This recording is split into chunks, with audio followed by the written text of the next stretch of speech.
du kannst die schönste Gewand kaufen, da macht oft das Gesicht halt wieder alles zum Teufel, wieder alles hin.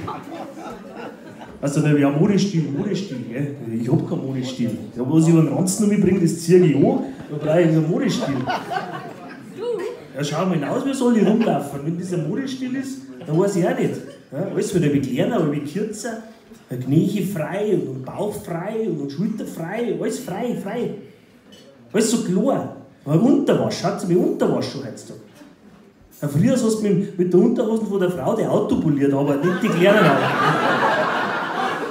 Komplett, zweimal durch. Und heute musst du froh sein, wenn es für Klingel vom Fahrrad gelangt. Also das ist ja, was da alles kommt. Nein, jetzt weiß ich wieder, ich war mal, ja das ist schon ein paar Jahre her, war einmal auf einem Konzert, war ich noch jünger.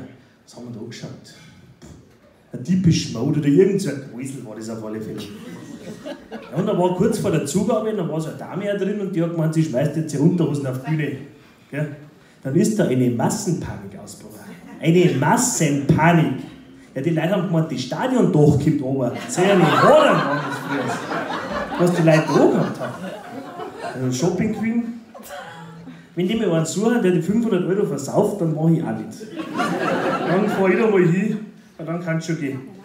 Ja, was haben wir denn noch? Was ist denn noch gekommen heute? Exklusiv das Star-Magazin. Das ist also ganz was Gutes. Da geht es um Promis. Es geht immer um Promis. Jeden Tag um Promis. Es gibt so viele Promis mittlerweile, kannst du jeden Tag Sendung machen. Wenn du schaust, du kennst die alle nicht. Du hast die Namen nicht gehört, du hast die Gesichter nicht gesehen, aber es sind alles Promis. Kommt jeden Tag 18:30 Uhr. Ich habe das erste Mal dann mitgekriegt, das ist schon eine Zeit her, wenn man das angeschaut. Und jeden Tag ist da gegangen, Sarah und Pietro. Sag ich, ja, was ist denn Sarah und Pietro? Kann man das essen? Spielt man das zu viert? Was ist Sarah und Pietro? Irgendwann bin ich dann schon draufgekommen. Aber alles, was ich über die zwei weiß, das habe ich gegen meinen Willen erfahren. Das interessiert mich nicht. Die zwei Affen, oder?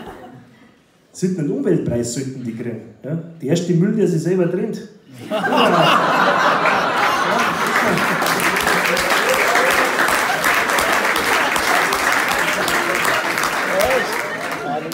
Oder was haben denn da noch für Gestalten drin? Wie heißt denn der andere? Der Wendler. Ja, die ganzen Wendler.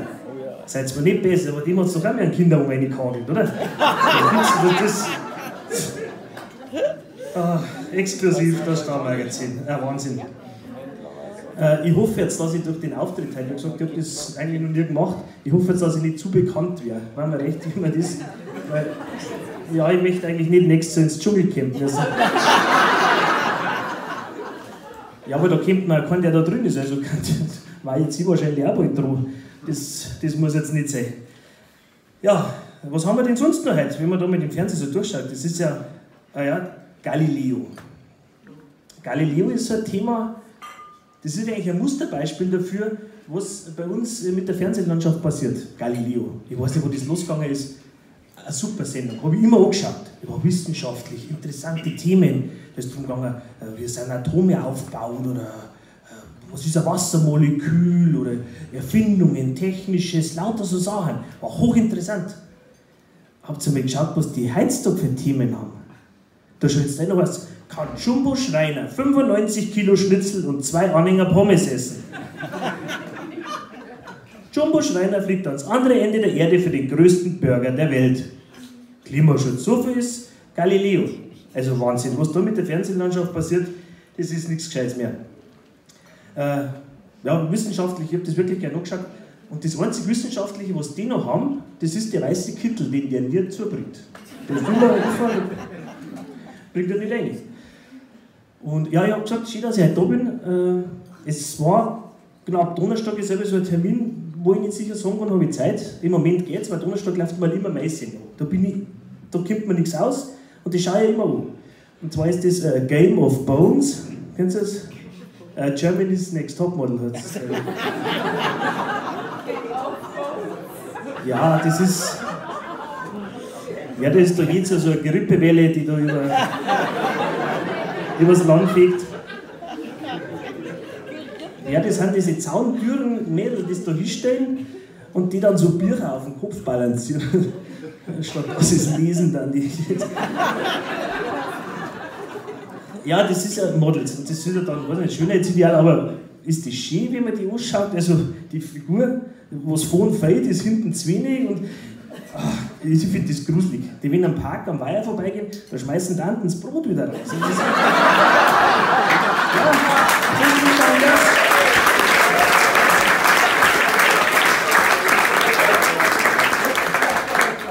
Da habe ich gesagt, schaue ich wahnsinnig gern.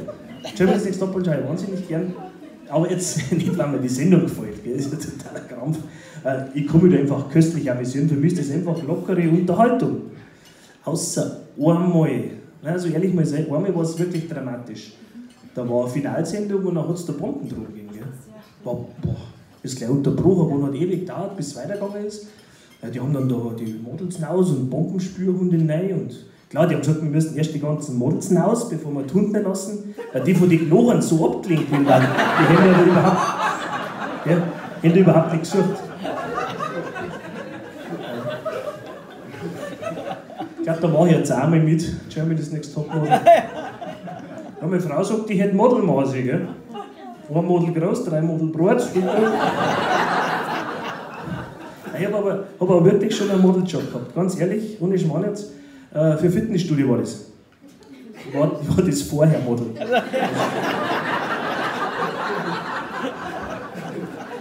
Ja, aber immerhin, gell? Modeljob ist Modeljob.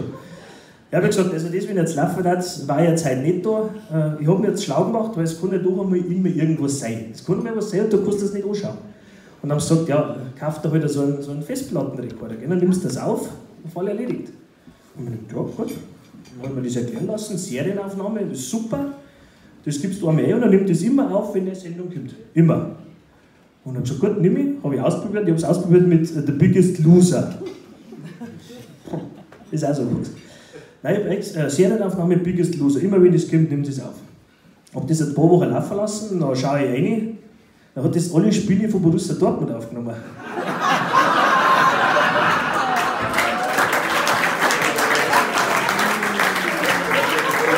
Also, die Technik ist noch nicht ganz ausgereift. Aber Gott sei Dank läuft es jetzt nicht, darum kann ich trotzdem da sein. Ja, jetzt schauen wir mal auf der zweiten Seite, ob das noch irgendwo besser wird mit dem Fernsehprogramm. Was haben wir denn halt sonst noch? Wird nicht besser. Es wird nicht besser, ne? Also wenn ich mir überlege, wo ich noch jung war, meine Fernsehzeit, das war Bud Spencer, Terence Hill, ja, das ständig gekommen, habe ich mir angeschaut. Da habe ich auch mein Verfahren zur Konfliktlösung habe ich mir da angeschaut. Ja? Erst gescheit Lädchen vollhauen und dann gut, viel und fertig essen. Das ist bis heute noch, finde ich super. Ja. Ja, jetzt haben wir die ganzen Sendungen durchgegangen, von Werbung haben wir noch gar nichts gesagt. Das ist das nächste Thema. Ja. Das ist ja ständig die Werbung. Wobei mittlerweile die Werbung teilweise ja besser ist als die Sendungen, die kommen. Ja, da erschrickst du oft. Weißt du, schaust Fernsehen und kommt mitten in der Werbung ein Film. Ja, wer rechnet mit sowas? Ich habe ein Problem generell mit Werbungen, aber sie haben einen Sinn. Du kannst in so einer Werbepause halt auch was erledigen. Ja. Je nach Sender unterschiedlich aufwendige Sachen. Also wenn du jetzt Pro7 schaust, Werbung, dann holst du halt ein Bier, ja, aus dem Kühlschrank an der Tankstelle. In Spanien. Ja, wirklich. Ja. Also wie ich klar war, da bist du in der Pause zum Biesling gegangen und heute kannst du in der Zeit Urologie studieren und bist da wieder rechtzeitig. Also, mein Nachbar hat einmal gesagt, die Werbepausen heutzutage im Fernsehen sind so lang, in der Zeit haben wir früher Frankreich besetzt. Aber darf man nicht sagen. Darf man nicht sagen. Aber vom Prinzip her also, hat er schon fast recht. Das Schlimmste an Werbungen ist, dass die so unrealistisch sind. Ich weiß nicht, kennst du noch diese Restaurante-Pizza-Werbung? Die läuft jetzt glaube ich nicht mehr. Und zwar, das ist beim Nobel-Italiener, sitzt ein Pärchen beim Nobel-Italiener. Sauber zum Abendkleid, Krawatten. Und was essen die beim Nobel-Italiener? Eine Tiefkühlpizza. Zu zweit. Eine. Zu zweit eine Tiefkühlpizza. Und die lachen auch noch. Was ist denn da realistisch? Oder bin ich wirklich der Einzige, der das komisch findet, dass der Captain Igloo ganz allein mit einem Schiff voller Kinder in der Gegend umeinander fährt. Ich weiß nicht. Ganz stimmen tut das nicht. Also wenn man jetzt das so anschaut, ihr seht es selber. Jetzt gibt es tausende Sender, aber es ist eigentlich nichts dabei. Von dem her kann ich euch nur beglückwünschen. Ihr habt hundertprozentig die richtige Entscheidung getroffen, dass ihr heute hergegangen seid. Ihr versammt nichts. Geht daher, lacht, isst, trinkt, macht euch einen schönen Abend und in dem Sinn habt ihr noch viel Spaß mit den anderen, die noch kommen. Ich glaube, ich komme auch noch mal, um Gottes Willen. Und dann, ja, bis später dann. Danke.